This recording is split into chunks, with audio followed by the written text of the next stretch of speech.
Welcome to another episode of The Dirty Negative. Welcome back, everyone. We're here for another one. What are you giggling at? It's just, you've been dancing to the music again. I was just looking at myself in there and thinking, oh my God. Anyway. Yeah, I know. We all laugh as well. Yeah, that's fine. Hey. Lovely to see you all. Yeah, good to be back. We've got John Sanderson on today, which is going to be fantastic. This is someone that I hadn't heard of, in all fairness, before. Lewis had. He'd been following him for quite a while. And put me on to. And I just sort of got immersed in his work, which was really nice. And this is going to be interesting. It's going to be different. Anyway, what have you been up to this week, mate? What have I been up to? Not a lot, really. Have you not? Have I? Oh, I don't know. I don't know. Have I? What have I really don't know. So nothing important.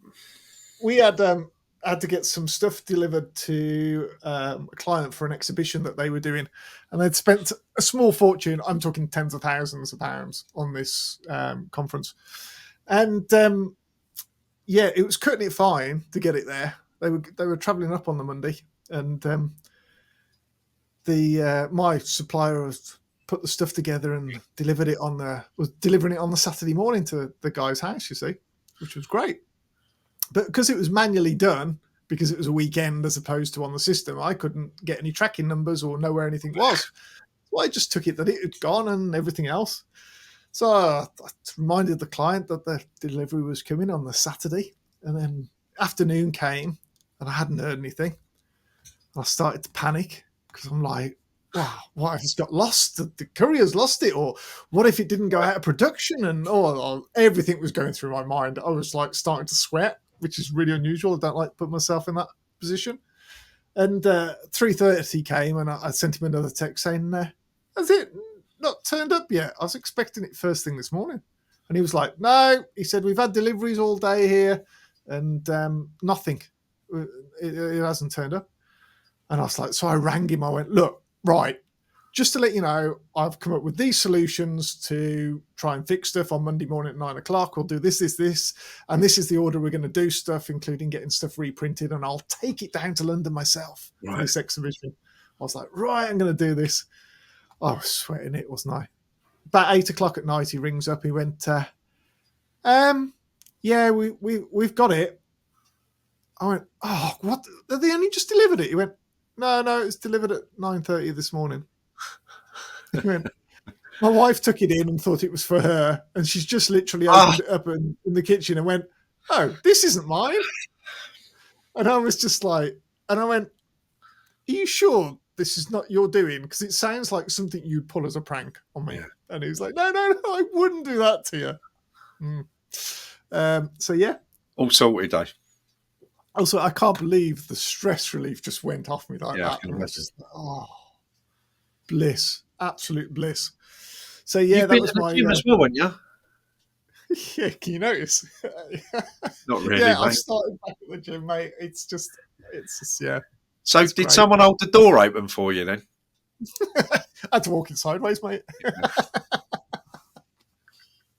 I got dragged down there. That's the only way. I tell you, it's so nice to go back and do stuff. I missed it not doing that for the last year. So yeah, it's good. It's good to be back. But you're the one doing the gym, right? For those of you at home, you obviously listen to this in audio rather than video. He was there flexing his guns earlier and everything else and doing his stuff. I think you should do that again just for the audience. In fact, I might have to insert a clip of it here because I'm sure I was recording at that point. No, because the ladies won't be able to concentrate on the program. Yeah. To be fair, mate, they were looking pretty impressive. I've got to be honest. I've worked hard. I'm getting there. Yeah, you are, mate. You know. Yeah. When I get my rebrand completely done, I'm going to do like a Baywatch picture, Baywatch picture of myself with my camera. There we are. Nice. I like that. Yeah. With a swimming hat on. Yeah, not so much. Don't tell me you're going to wear your Speedo budgie smugglers. Of course, yeah. You've got to wear your budgie smugglers, haven't you? You know. Anyway, that's a thought I don't need in my head. Thank you very much. No, yeah. Shall How's the we crack rebrand on? coming along, by the way? Say that I again, was just sorry? going to ask, how's the rebrand coming along?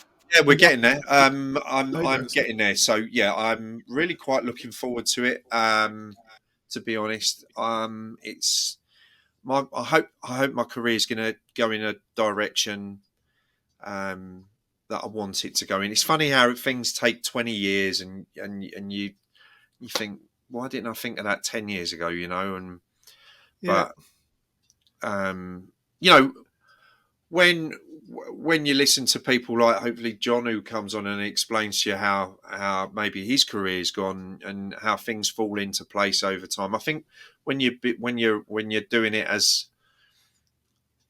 from an artistic perspective, and not, I don't mean this like, but when it's not commercial driven, but it's an yeah, artistic approach, things take much longer and they don't always happen for you. yeah. But that is being a tortured artist, really. It is, isn't it? Hmm. Yes. I wouldn't know that. I don't class myself as the I'm a artist. tortured artist. Tortured, yeah. Tortured, yes. Yeah. Artist, yeah. Anyway, let's get into this. Let's go and have a chat now with John. Yeah, I think this is going to be good. Let's go.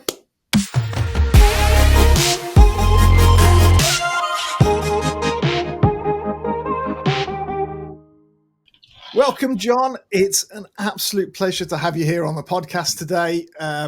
Lewis has been raving to me about your work and everything else into that. And when I looked at it, it's inspired the questions for today as well, which is blooming fantastic because, yeah, it's nice to get someone who's got project-based stuff and goes out there and sees stuff that we don't get to see and see a different angle on stuff, which is what I take from your work, in all fairness. And I've been looking at it, which has been amazing. So I want to say welcome. Thank you very much for coming on today. John. Thank you, Lewis and Terry. I appreciate it. No worries. I saw your work last year on social media, and I was instantly captivated by it. And by the way, not because like I'm film based like you are, but just the manner of the work and the genre, people, places, architecture, landscape, and lighting as well. Lighting, and but then as you sort of get to, I suppose, meet you via your social media stuff. Yeah. You've got quite an interesting spin on how you do it sometimes, and I find it very intriguing. So this is how I've sort of then followed your work, and I just think it's really quite different, and it's great to see someone like you producing what you're doing. Has it been a hard slog to get there, John, or are you still sort of like, where are you in your career, would you say? I would say I'm mid-career, Yeah. kind of. I've had a good amount of success the past 10 years or so. I mean, I've been doing this.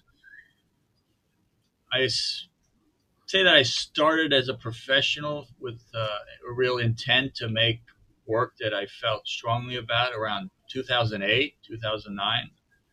Right. I made one image in Buffalo, New York, on a trip to the Midwest, which was it's the first time I made something where I really felt like it was. It's actually the print behind me up here of the steel mill and houses, which is something I felt like I made something important to me, and I felt like it resonated more than anything I'd made previously. But so it was since that time when I really started trying to develop my projects and my voice with the large format camera. I also use other formats as well. So I've published quite a bit the past few years, exhibited for the past 10 years or so. So I feel like I'm on a good track at this point. I just put out a new book as well called The Grove with Satara Press, who's published one other project of mine. And so, yeah, I feel pretty good. It's been it's definitely been a struggle. I think in life,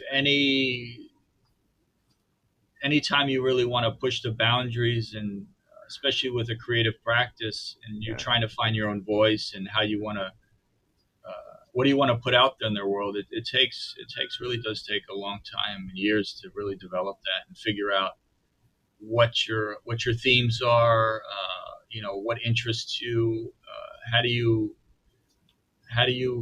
photograph something, and in a way that's maybe different or intriguing, not just to yourself but to others. So I've had several occasions throughout my growth as a photographer where I've struggled definitely with that, especially with certain subjects that I felt strongly about, but I didn't really want to create work that didn't speak to that subject in a new way.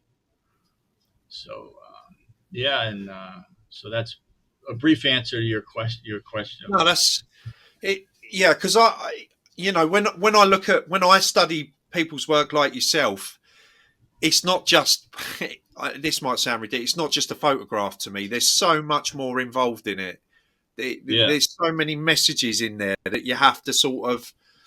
I saw one recently with all of the chairs, the empty chairs, and I think I dropped you a message, and I said, was that on a negative or a slide? Because of the latitude of the lighting and stuff like that. And I just thought, I'm fascinated by it. I think it's great. The empty chairs in front of the bake. Yeah. But it worked, and the lighting was great, and it. I think there's so much. I'm going to be brutally honest. There's so much boring guff out there, isn't there? You get so bored of looking at the same old thing. And when I see stuff like that, and the lighting's great, you've had to put a lot of work into trying to create a composition and find the image in the first place, and then you sort of execute it in the manner that you did. So, it's great stuff. Quite interesting what you said about the way you developed and the way you see stuff and the way you change stuff. I want to go back a good few years, because something I read, which I think was on your bio on your website, and it just intrigued me from such a young age, because I remember when I was probably, I don't know, 7 or 8, been in the car with my dad going down somewhere, and you said the same sort of thing. You kept pointing stuff out and saying this. I remember my dad doing that to me, and I was going, so what? I just didn't care. And it wasn't until I probably got to adulthood that I suddenly appreciated nature. But you didn't. You saw it at a very young age, and you went, wow, I'm amazed I saw that. That was fantastic when you saw that sunrise, I think it was, or sunset. And that's a mentality that is just there. It's not, obviously we grow into it at different stages. You grew very young at that. That's got to have helped you in your career and the way you've seen stuff and produced stuff. Being able to see at such a young age, really, the beauty of nature and. Well, that particular moment, we were driving on the New Jersey Turnpike, and we were living in Delaware at the time. So we would drive from Delaware to Manhattan up here in New York City, where I live now, and I lived there for 2 years. So we would often take this trip along the highway. And my father and I would leave early in the morning. He would get up 4:35, and we'd start driving. So the sun would rise over the landscape. And I had this moment of seeing this hot air balloon rising over the landscape, and it was backlit with the sun, and it just resonated with me for whatever reason. Not just visual, but also all the sense memory of it. I mean, the feeling of the air, the cold air, the sound, the weather, the sound of the truck, the smell of the truck. It was an old pickup truck, so you could really smell the fuel, burning off. And I remember him sitting over there, and he was driving the car, so he was totally absorbed in whatever he was going on in his life. But I did have this singular moment with myself and the environment. And strangely enough, I don't know how long ago it was, 25, 30 years later or something, it's still, whenever I go out into photograph, it's strange enough. Like I still rely on these feelings to bring me to what I photograph. So the light and the weather, the temperature, it all comes into play when I'm making a photograph, and I'm trying to find my way out in the land and with the landscape and with people as well. Yeah. So it's a huge part. And I mean, if you look at my work, like Lewis was kind enough to say about the weather and the light, and it is, I do kind of look for a particular kind of circumstance to illuminate the images and maybe bring them to where I imagine them in my mind.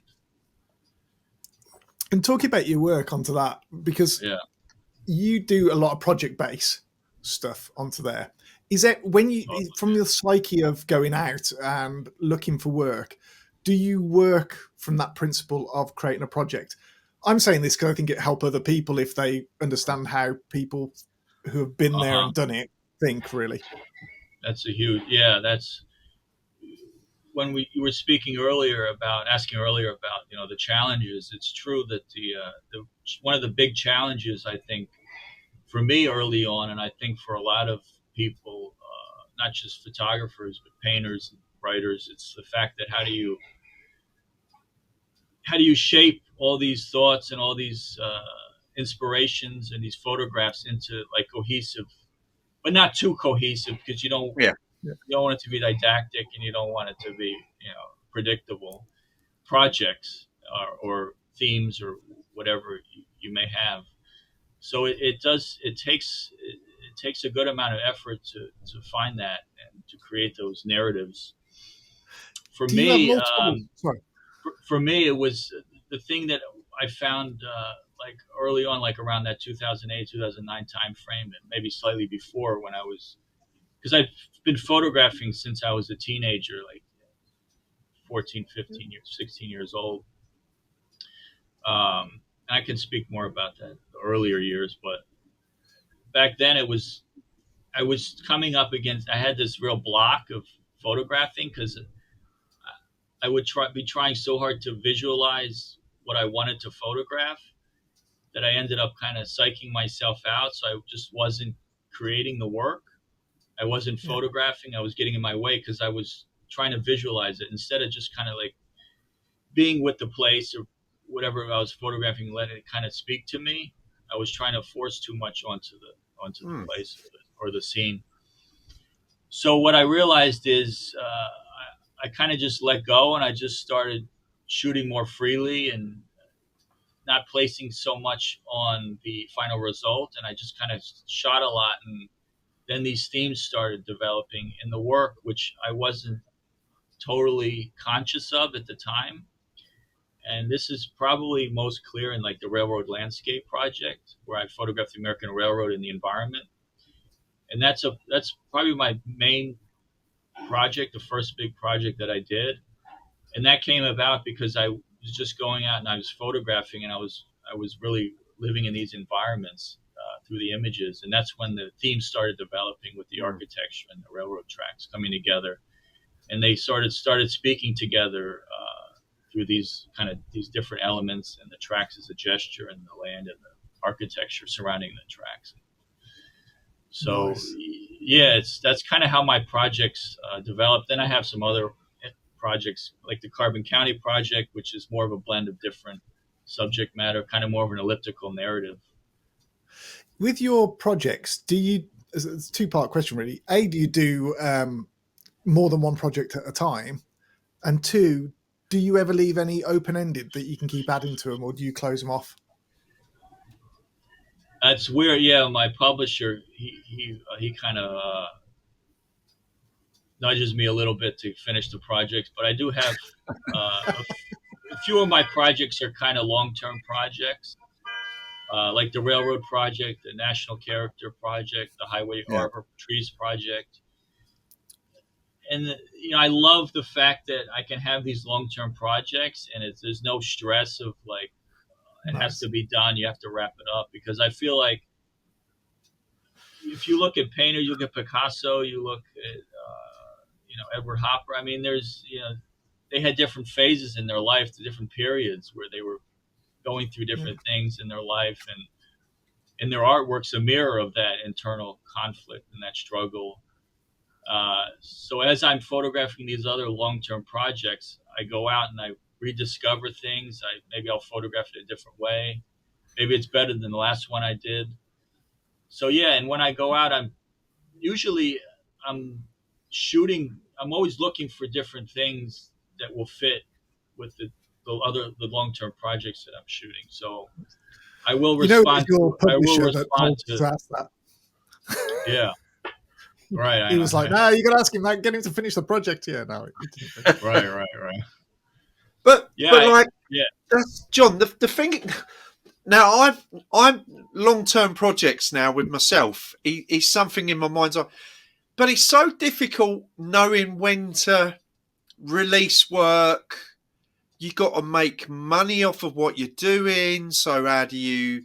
If you can't release work because you're trying to create, do you ever think about that? Because it's something that's always on my mind, and I'm thinking, well, how do you generate interest in if you're not releasing it over a period? Say, for instance, if you're working on a project for 2 years, do you drip feed stuff in so people can sort of see what you're doing, or do you just hold it back until you're ready to let it go altogether?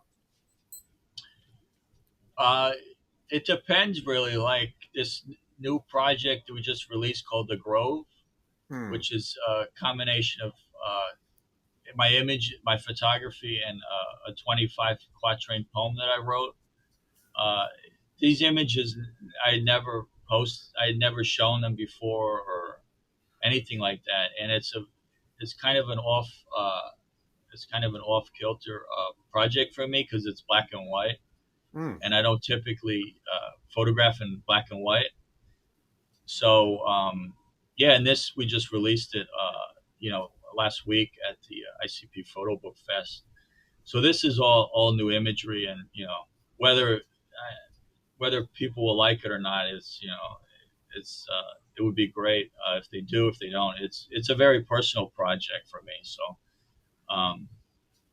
yeah, and some of the work that I photograph, usually I'll put it out there for people to see, just because I like to gauge people's response. And Hmm. part of being an artist, is you have that dialogue with other artists and other people, which is it's integral to the whole process because there's only so much you can do, in a vacuum alone with yourself. Like it's nice to have that response. Yeah. But yeah, like these other long-term projects, I feel like I'm just going to kind of photograph more. I want to do like the West Coast and certain parts of the Southwest to kind of get more of a holistic rendering of the project. So then I can finalize it, and like start putting it together into more like a cohesive body of work. So, That would be quite you know fascinating. what I mean? How you would, I'd be really intrigued to see how you put together a West Coast project when you're based in the East, because I think All right.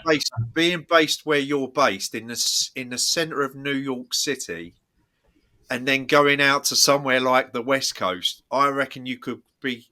I've never actually thought about that, but the difference in how someone would actually look at someone sort of somewhere like Los Angeles when you're from that a completely the opposite side of the country. So I'd be really intrigued by that actually.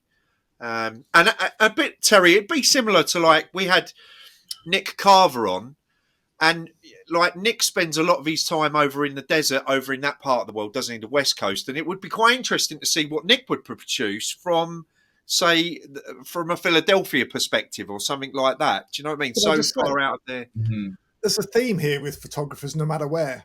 You Mm, travel miles to go and do a photo from where you bloody live. yeah. No one goes Mm-hmm. and photographs on their own doorstep because they No. see it every day. Go, oh no, actually, we'll go over there and Yeah. do it. We Yeah. do it all the time here. I'm always Yeah. off down Yeah. the coast or somewhere else. Yeah. It's one of those things you just never think to settle down where you're at because you see it, even though there's probably several projects there into that. I Mm, think every photographer's like that, to be fair. yeah. But it's nice to Yeah. get that perspective, outside perspective, because you take everything for granted, I think, if Yeah. you're from there and you won't necessarily see it for what it is. Yeah, you're right. Yeah. Yeah. It's Fascinating. it's definitely a challenge because if you don't really have immediate access to the area if you don't live there. It's really difficult, at least for me, to Yeah. really come to a place where you feel where you feel like you know the place or you know the Yeah. people. So if you're just coming in from out of somewhere else, it's like I still feel like an outsider in a way. So um, that's one of the reasons why I kind of revisit a lot of the locations that I photograph, or I try to. Like for the Carbon County project in Wyoming, the Western project that I published, I was living there for like 8 months. So I was Wow. able to really have access to the people and the places that I was photographing. And I That's think quite that's interesting. a big part of why, why that project I think was so successful, is because I was able to create these photographs that really were deeper into the place.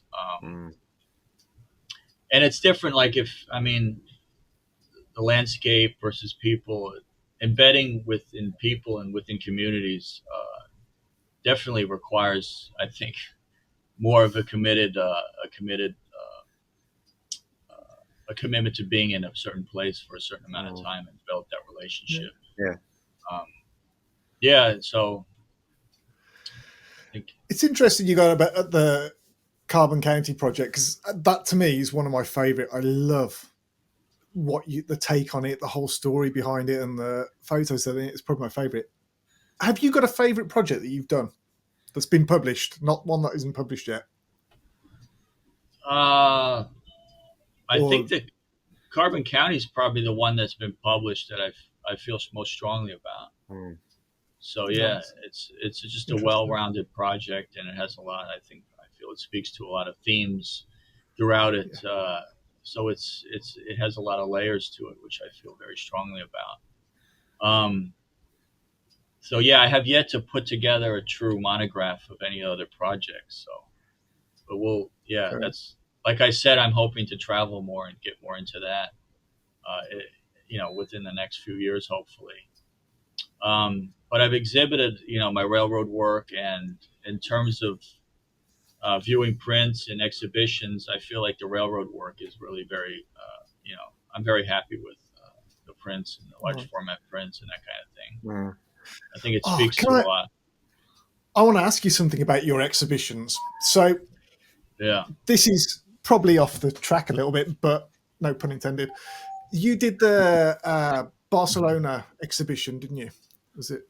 And your prints were hung, not being framed, and they just had the weight bar at the bottom.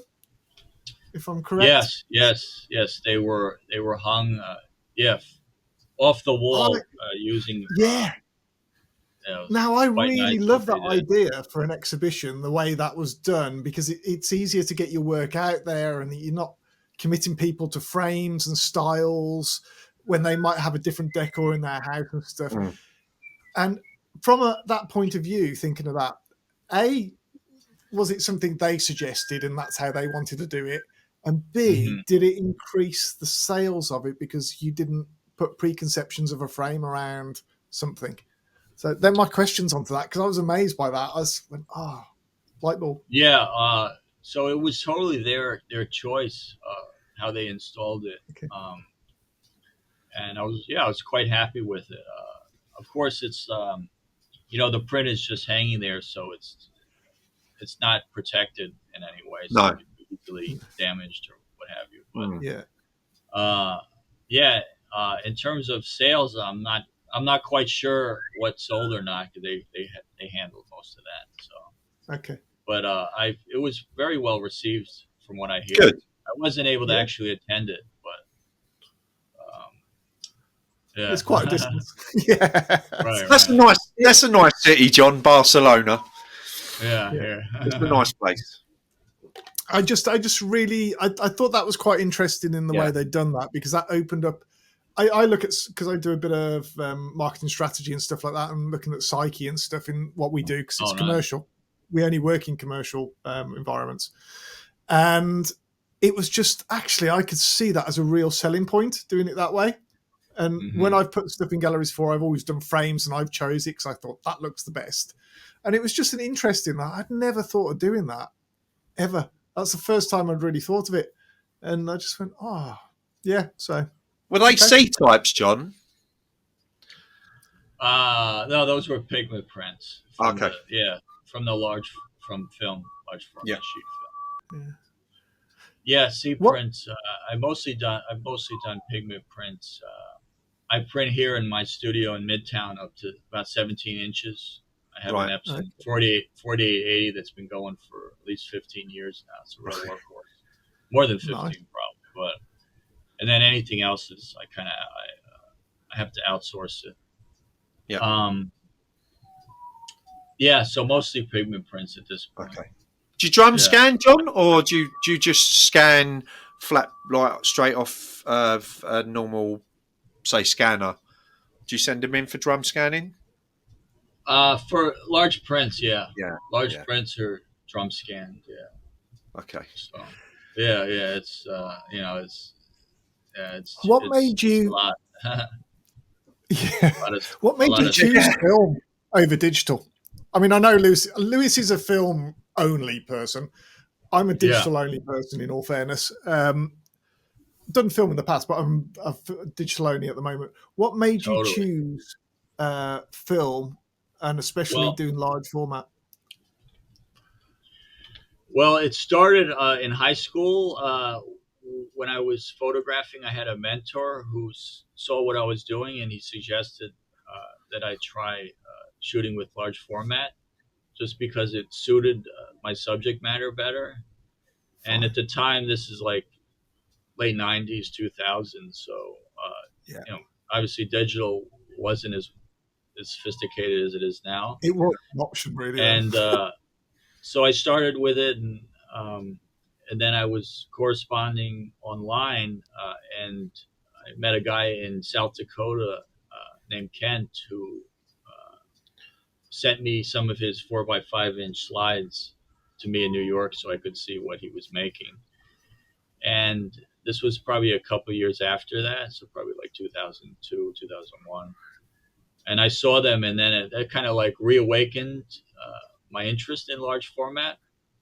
And so it was from that point on that I started using the cameras more, and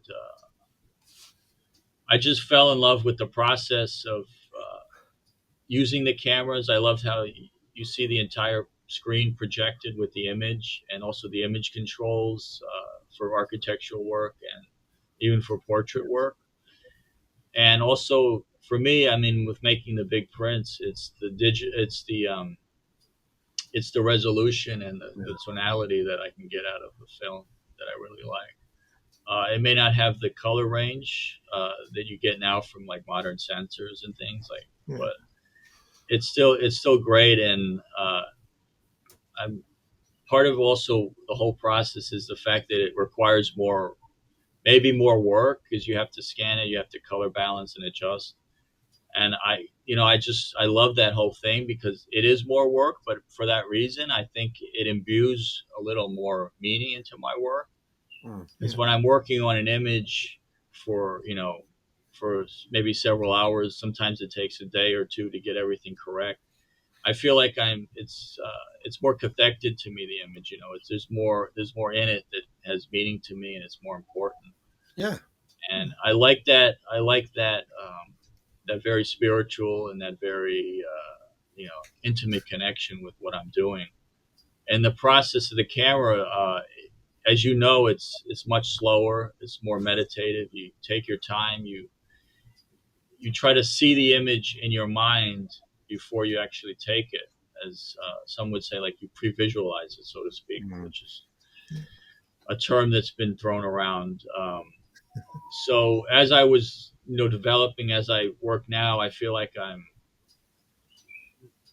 not always in this external mode of taking the image, but I'm also in this like mental state of trying to find what it is I want to photograph and imagining it and kind of manifesting it kind of in my mind, and like living in this internal world as well as the external world of like just taking the photograph.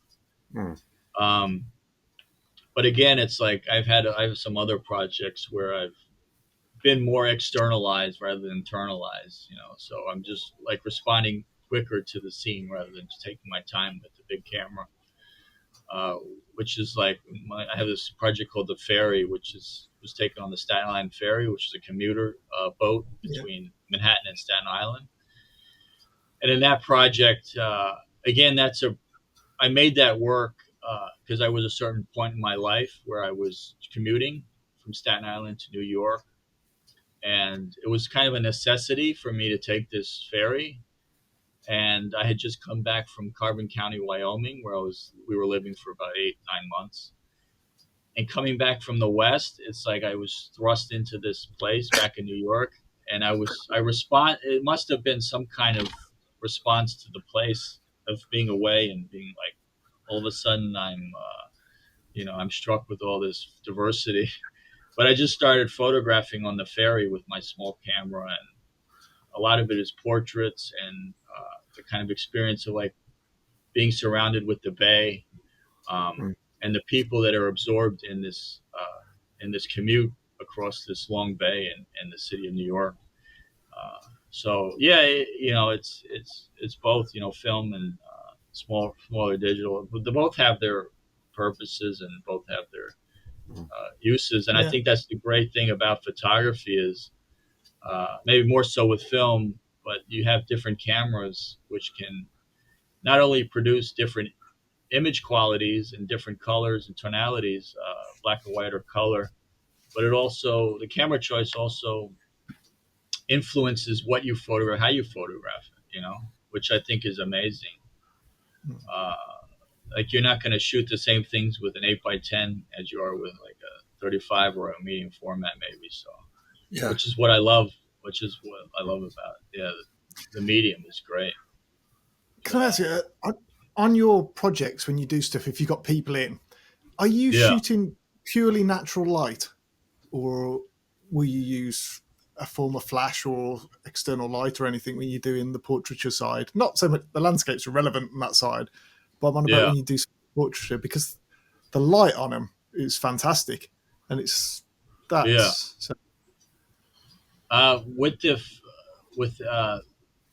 with the large format portraits, mostly natural light. Yeah, okay. Mostly natural light. I mostly work outdoors in terms of portraitures, so yeah, it's usually the person in their environment kind of thing. So it's mostly all natural light. With the other formats, sometimes I'll use Fill Flash and things like that. Okay. Because I usually like to real dedication to get that right, because some of those are just phenomenal. And considering it's large format and everything else, and you've got one chance of getting that really, you might do a couple of sheets, but you're not going to do loads because it's not like digital. So you're not going to do that, and you've got to get it right. And that's quite impressive when I see that. Yeah. Yeah, but also you've got to get the person on board with the amount of time that it takes to get the shot done, haven't you? So, do you have to are these people that you see the opportunity and you go, like the fella with the dog? I think there's a picture that you took of a bloke with his dog in Kentucky, I think. And did you just stumble across that guy, or was it something that you said, is this possible? Can we do this maybe tomorrow? Or was it planned a little bit more, or was it just straight off the cuff sort of thing? Oh yeah, Danny and his dog. Yeah, that was near the end of the trip in Kentucky, and I met him on the side of the road in Kentucky, and I wrote a story about my encounter with him, and a lot of it's like a serendipitous moment where I discovered him sitting there with his dog, and it's something like I don't feel like I could have replicated it. So I met him there and I photographed him within like 10, 15 minutes. I would, if I had stayed there longer, I might have maybe tried to, photograph him again and stuff. But I felt like, that moment I was like captured in the image. Absolutely. But it's a lot of just like, you have to talk to people and interact, and it's part of the whole process with shooting, photographing people, which it's always a new challenge as well, because it's a whole nother dynamic. It's a buzz. Landscapes. Right. It's a buzz because you just don't know what the reception's going to be like, do you? Yeah, but it's just like you gotta just kind of remind yourself that it's your time at that moment. They'll give you all the time you need. You just have to, do what you have to do, and just don't think about what they're, if they're in a rush or whatever. It's just, you gotta give yourself the time. Don't stress yourself out, because that's what I usually think of. Like, if they're gonna say no, or if they say no, they say no. That's it. Yeah. There's plenty of opportunities. Though there are a few images where I wish someone said yes to letting me photograph them, but I feel like I could have maybe approached it differently. Well, that's learning curves, isn't it? Yeah, it is. Yeah, and there's certain techniques you develop when you're out there. So. I agree. Yeah, and again, when you're in such a big place like the States, like every state is like a different country, so like the cultures are different. And you might get stereotyped a bit because of your accent in different parts of the States and so on and so on. So, again, there's so much more to think about than just going and doing it because of just the nature of the locations that you're visiting and stuff like that, But I understand that because I've spent a lot of time there. But I think for those who haven't, who may be listening to this, it's something that you do have to think about, because it is quite an interesting place to visit, to be quite honest with you. For sure. I mean, it's definitely in the city versus like the country is definitely a different approach, especially in terms of people's property and that kind of thing. It's not, Yeah. But if you go knock on someone's front door, I mean, it's like usually you'll get a nice, at least a decent reaction. The one story in Kentucky that I'm reminded of, I was photographing central Kentucky near Princeton, Kentucky. And there was a grouping of trees that I had noticed. I was looking at them as a possible photograph. And then I was looking, I got in my car and I saw a couple other people like on the field. They were kind of looking for certain things in the ground. And so I got in my car and then I started driving off. And then the person in the car started following me. And, I could tell that he was like interested in what I was doing. And it was a bit of heightened, it was a heightened moment. So then I kept driving. Went down about mile or so. I made a left and I made another right, and I pulled in a house driveway because the person was right on me, so it was like, and then I pulled in and then he pulled it on the road behind me, and I got out and I walked over to him and I said, "Hey, I'm John Sanderson, I'm a photographer with this project." And I could tell when I saw him that he was someone interesting. I was intrigued with his personality, his like character. And I knew that I kind of wanted to photograph him. So then we just started talking. I just said, because they had recently had the tornado go through there in Kentucky in 2021. So there had been a lot of people coming in from out of state that were maybe trying to steal things or loot. Right. So he was concerned that I had been doing that, but I just I smoothed out the situation and I set it up. Yet the next day, I went to visit him on his property there, and I ended up taking a few portraits of him and stuff. So I won't say which ones they are, but seize the moment. Absolutely. But that's kind of like the interactions that you get out there. You never really know what's going to happen or who you're going to run into, and it can be exciting and terrifying at times. Did they because that was a commissioned project, wasn't it? I believe. Correct. Yeah, I was commissioned by the Kentucky Documentary Photo Project. So, what was they trying to achieve out of that? Was it more for a tourism side of things, or just to bring? What was their aims for that? It's an interesting thing. They commissioned many contemporary photographers, from photojournalists to fine artists, to photograph Kentucky over the course of the past few years. and it was a response to the photographs they made in the 1970s. There were 3 photographers that had photographed in the 70s, and they wanted these 2 photographers from the 3, Ted Watson and Bob Hauer, wanted to hire them, repeat it currently, and that's when they hired me, as among others, to photograph Kentucky. It's a kind of a visual survey, a documentary of it. The 3rd photographer from the 70s, he still teaches, but he didn't partake in the current iteration of the project. And then the 70s work they did was a response to the 30s work from the Farm Security Administration. So so it's Nice. it's a visual record document of Kentucky at this time. So that's what the commission was essentially, and it's going to be a university press book, as well as an exhibition in Louisville, Kentucky, at some point. Louisville, Kentucky. Next couple of years, where the greatest is from, the greatest of all time. Yeah. Wow.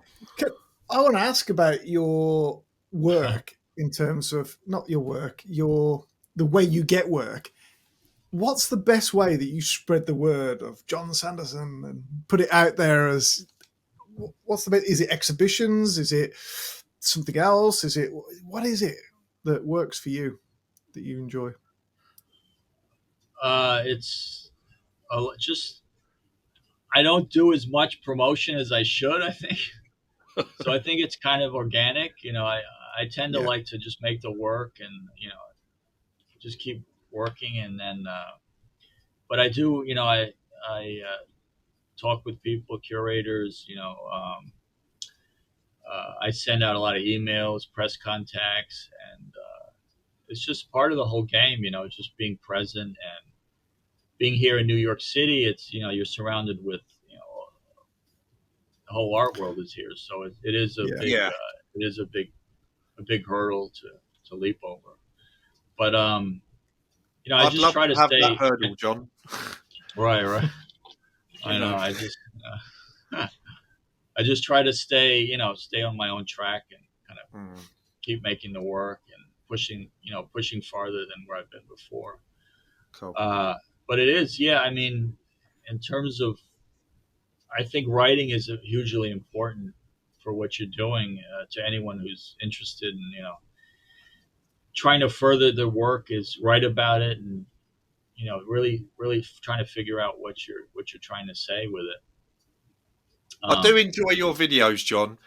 Some of your videos are very they're different. They are.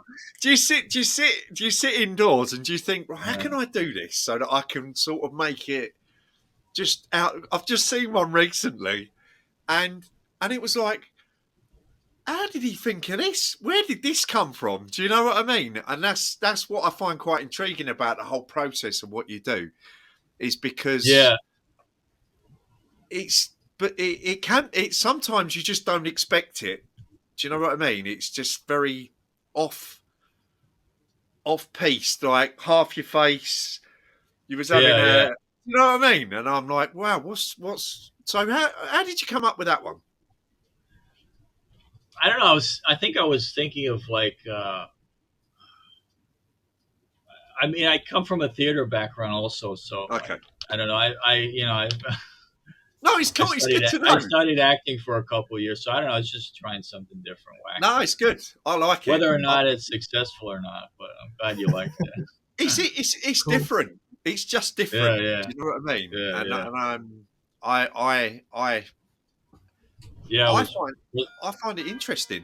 It's just I was reciting the first stanza to this new book here. The new book that I got. That's it. Yeah. Cool. You have to look at some of these videos, guys, because they are good, and they are different. They are different. I try to put them up frequently, though. I don't want to do too much, because I don't want to be, I try to stick with being a photographer rather than, making too many videos. Yeah. So, Don't want to be TikTok famous. And you'd be like, right. it's a weird balancing act for sure. Absolutely. Have you ever thought about doing YouTube and making some videos on what you've, or do you do anything like that? No, I haven't really. It's just I have a.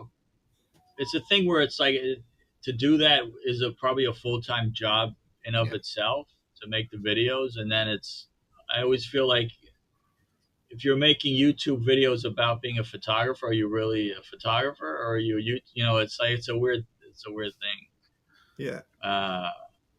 So I'm more in the tract of kind of like exhibitions and like you know, the fine art world kind of thing, rather than being in YouTube. But yeah, stay true to it. And they don't, you know, they don't overlap too much, I don't think. But, you know. Fair enough. I mean, it can be a good way to get out there for sure. Yeah. Yeah. Nice. That's a good way to end on to this. But, now, can I just say, we have a couple of questions that we need to ask at the end of this, which have got nothing whatsoever to do with photography. I'm just pre-warning you, so don't be shocked when they go, why are you asking me this? It's just, we ask different questions just to get to know you a little bit in terms of this. Really simple questions. Like, what's your favorite film? Favorite film? Yeah. I'd probably say Portra 400, I guess. But that's, I shoot. No, John. No. Movie. Your favorite movie, John? Oh, movie. Non-photography related.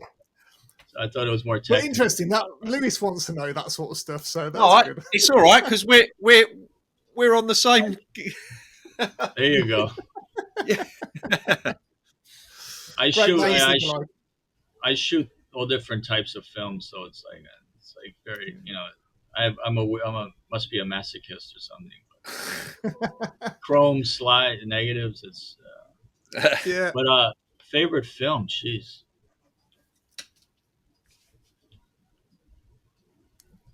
I love a movie called Glengarry Glen Ross. It's based on a David Mamet play. Yeah. It's about a group of salesmen. I don't know if you're familiar with it, but that's one of my favorites. Not now. I'm gonna have to watch it now. Yeah, it's based on David Mamet's play Glengarry Glen Ross, and it's just amazing dialogue. And a lot of the movies, I mean, I like dialogue, and it's very naturalistic. So yeah, like that. What's your favorite? I like asking this question. What's your favorite comedian? George Carlin for sure. George Carlin. Yeah. I've not heard of him, but I will have a look. You haven't heard of George Carlin? Broaden his horizons. No. Yeah. No, I just write these things down because I'll go and have a little. He's dead, but you know he was great. Social commentary. I thought you might have said the other guy. I can't remember the bloke who always used to take the peep. Well, it wasn't funny because he ended up dying of cancer himself, but he used to smoke on stage, and he was back in the. I've forgotten the guy's name now, but he was very funny. He was a Canadian, I believe. So, what's your favourite sport, John? Cycling. Cycling. Any type of cycling? The cycling where they go round and round, or the Tour de France? Urban cycling through the city. Dodging cars and potholes. Right. Okay. Yeah, it's like stunt riding. Yeah. And large format pole vaulting and canyon leaping, but made by tank. Evil Knievel. Cats or dogs? Cats or dogs? I'd say cats for sure. Yeah. Yeah, everyone's saying cats. Yeah, I just don't get it. I'm not a cat man. Nah. Anyway, that's just hey. Right, and the last one's for you, Terry, because you were the one who brought this one in. Well, actually, it was thanks to Paul that this one came in. In all fairness, I just destroyed it. Favorite cookie? biscuit we call it over here, but your cookie for you. I'd have to say chocolate chip. Yeah, There you go. chocolate chip. Fair choice. Absolutely. Yeah, I came out with this answer Like called. We have like rich tea biscuits here, which are just plain cookies. But I put jam in the center of it and squeeze them together like a little sandwich, and they were disgusted by it. It was just caused so much controversy over here. I was just like, man. Yeah. Anyway. Anyway. No one else has come up with that yet. Well, John, thank you so much for coming on. This has been fascinating for me. I've loved every minute of it because obviously I've followed your work. Thank you so much, by the way, for sending the stuff over. Because you got him. You got him. Yeah. So my brother-in-law, he lived in New York, so I've ordered him one for Christmas. Obviously, I've got my one myself, which I'm very happy. You saw the writing I did. Yeah, absolutely, and thank you for the additional black and white, because when I saw the black and white print, I was like, this is different, So that's all. I've got to put all of this stuff somewhere, but as I say, it's going to go in here with all of my other collections of where people have signed and stuff like that. But I hope you've enjoyed being on with us, John. I love it. Yeah, it was amazing. I wish it was longer, honestly. Well, it's and obviously the time difference and stuff like that. It's great to speak to these people outside of the UK as well, Terry, isn't it? Because I think it's so different outside of the UK compared to, maybe, I don't want to say like it's boring in Britain, but I just think that there's more sort of project-based stuff going on outside of Britain, mate. Maybe it's me, I don't know. But we don't do projects the same way. I mean, obviously I'm commercial and we do it project-based. Yeah. But when it comes to the artwork, it doesn't seem to be the same sort of thing, and it's such a shame. Like, I have never heard of any, like, while John was talking about the commission from Kentucky, I was thinking, well, no one would commission a photographers here, because they just wouldn't, or maybe they would they?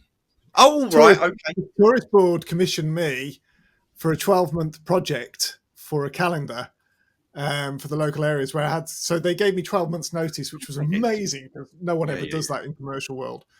And it was to photograph every month. So they had a season for the calendar. Right. Okay. I'll take that back, everybody. Yeah. That's the only one I've ever had. I mean, maybe they're going, oh, Lewis's work's crap. We ain't going to commission him anyway, so that's why no one contacts me. Do you know what I mean? Anyway, no, just because you're in Wales, too much politics. Well, yeah, there is that as well. Might be my accent. I don't know. That's my problem. Yeah, haven't had any repeat commissions yet. Yeah, it's nice when it happens, though, isn't it? I kind of go my own way, and then they're like, "What?" Yeah, it's not quite what we wanted. Well, yeah. Is there anywhere, John, that you'd like to go? Is there anywhere outside of America that you'd like to go and do some stuff? Anywhere? Anything in mind? I'd love to go to South America. Oh, okay. Yeah, the Andes Mountains, and kind of explore that topography, like Chile, and it looks looks amazing, and the Andean condor. Yeah. Have you been? No, but I get beaten up. I've got a bird of prey business as well, so I'll get beaten up by birds. I've got a that's bird what here. I heard in the background. Yeah.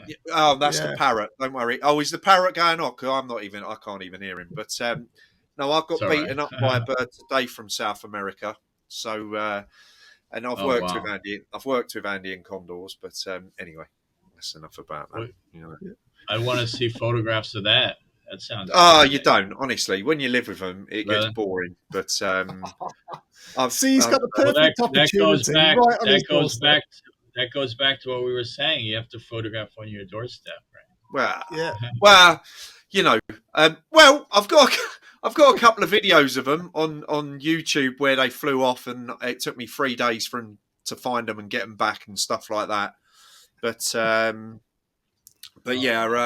my only experience, my true experience of a condor, and this is not a lie, was when I was working in South Africa at a place called Volpro, and I was working with a captive condor, and it jumped up. It jumped up with both feet and kicked me straight in the chest and knocked me on the floor. And Wow. and that was quite amazing. That, but they're quite. And a friend of mine breeds condors as well, so they're big lumps. But you know that I was told last year that one condor left one of the mountains, I believe, up in the Andes, and I don't know how they recorded this, but it didn't beat a wing for over 100 miles. Yeah. You know, so I mean, they've got massive wingspans anyway. But Yeah, they're stunning. they are. My friend has a condor tattooed on his arm. Oh, okay. Under his arm, because he was cycling across the United States, and then when he got to California, he was cycling in the mountains, and he saw this condor flying next to him, and he was just like, well, he's very lucky. It's amazing experience. I thought you were going to tell me the condor attacked him or something. Yeah. Close enough, I think. Kicked him in the chest and knocked him off into the canyon. But well, they're the Californian condors, and they're even rarer. And they were reintroduced. Wow. They've been reintroduced, I believe, in the last 20 years. So the Californian condor is smaller, but it's a much rarer bird. And I believe now they're even into Utah and places like that now. They're around Zion. Great. Yeah, they have moved around. So, yeah. Oh, great. Anyway. Well, once again, thank you for coming on. And, yeah. My pleasure. Thank you. Thank you. Thanks for coming on, John.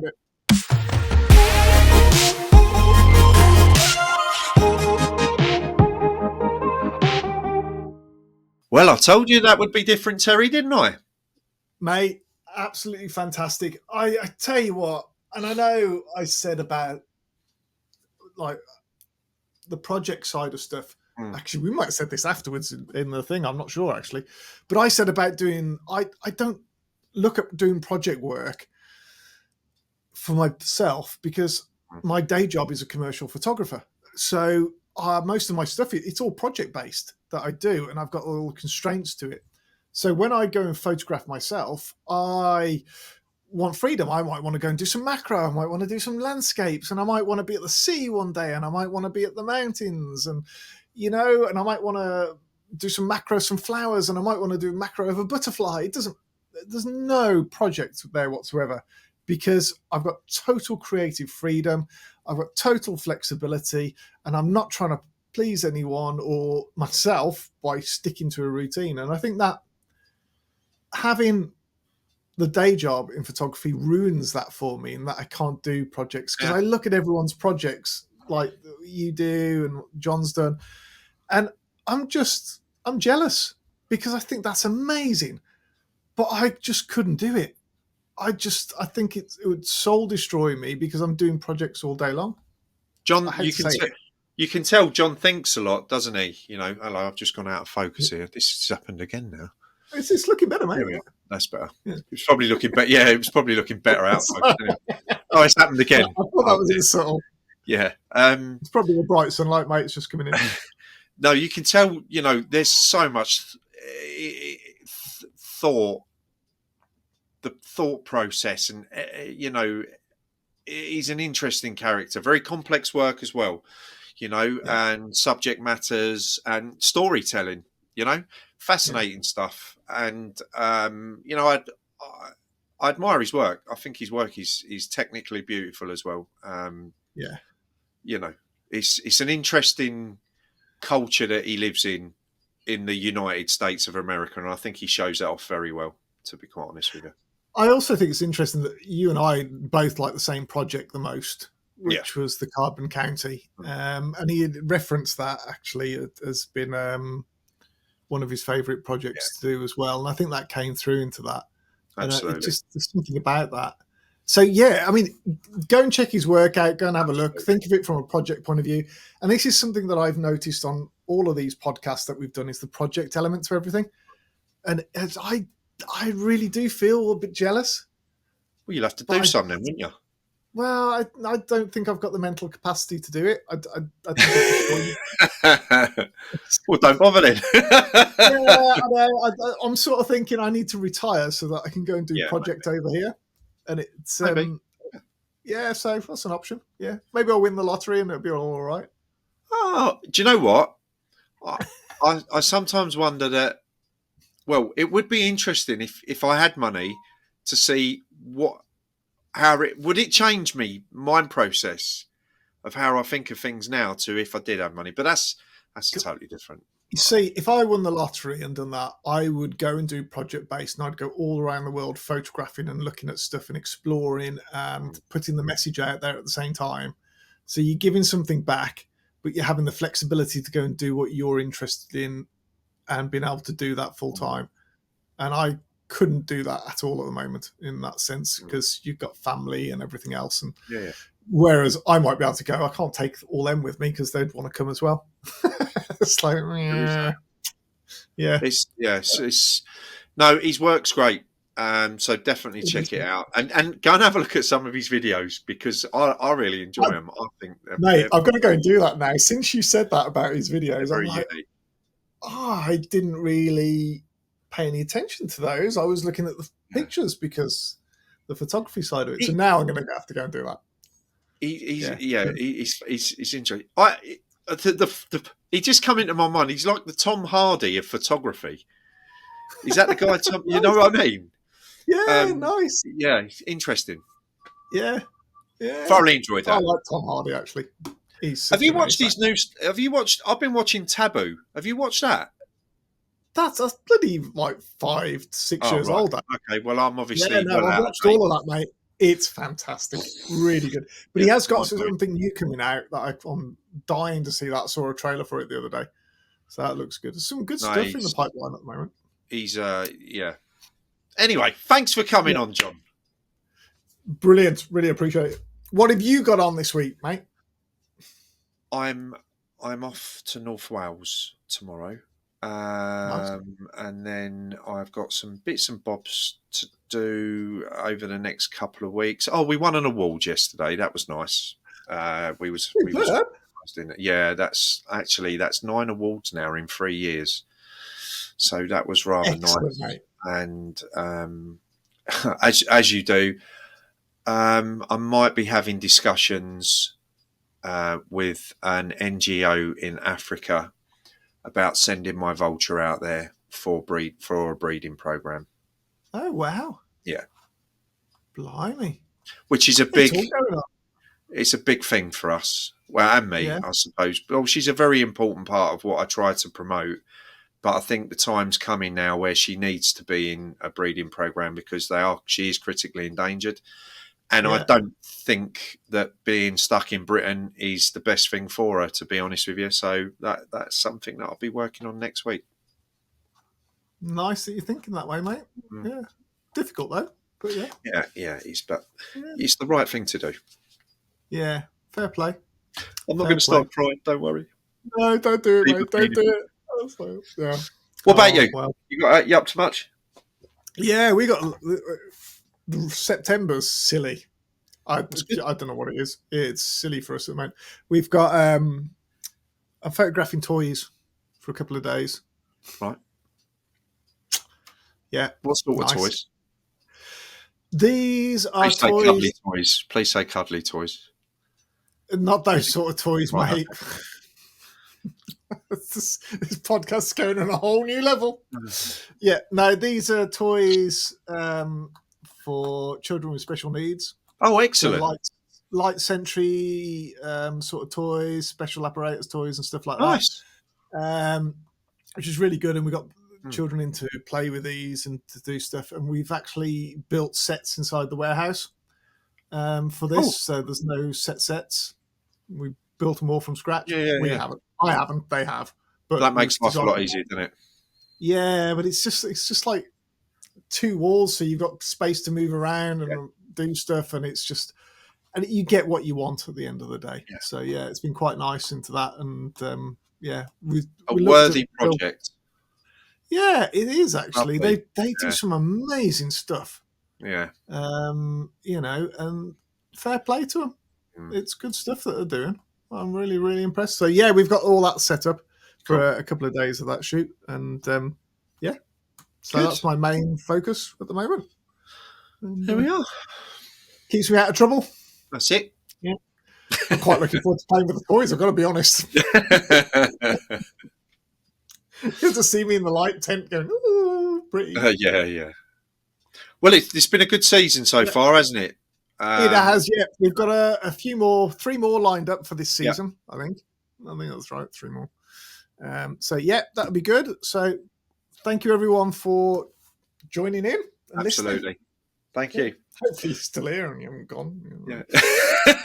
Probably. It's just probably me and you. Yes. At least we're having a good time, mate. It doesn't matter. Yeah. All right, so we'll have a nice day. That's it.